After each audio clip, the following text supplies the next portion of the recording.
Guys, today we'll be learning on how to get integer input from users in Java.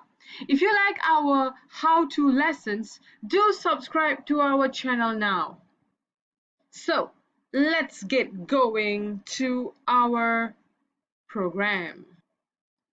So now, if you are intending to get a user to actually give an input, you have to get the Java scanner. But how are we going to get the Java scanner? If you look here, this is called public class user input. And above this, let's enter this. We'll need to import java.util scanner, and we will end it with a semicolon.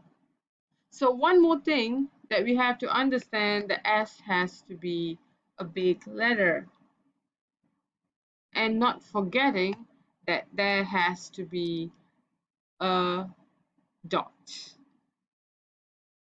So now, after we have imported the java.util.scanner, which you basically have placed it above the public class user input, then after that, in the public static void main string arguments, okay, so what we have to key in is that we are going to call the scanner that we have imported in. Okay, so we key in scanner in equals new scanner, open the parenthesis, system dot in, and then we close the parenthesis and we end it with a semicolon, and then we go on, we say system dot out dot println, okay, print line, and we say input your integer,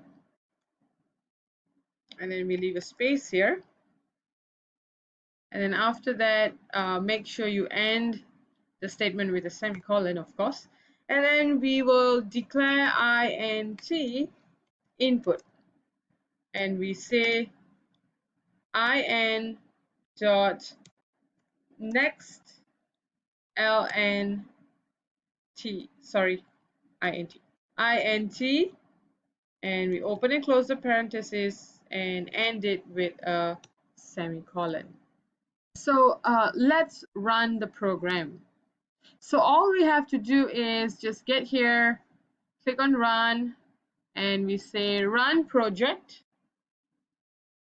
And if you see down here, it's written input your integer. So let's key in an integer. So I'll key in 20. And well, yeah, it's built successfully in 24 seconds. And yeah, you can actually input an integer in this program. So, well, this is how you enable a user to give their input, even by using any other data type. So do try out our how-to lessons and do give us your feedback in the comment section below. And well, guys, don't forget to subscribe us. So see you in the next lesson. Bye.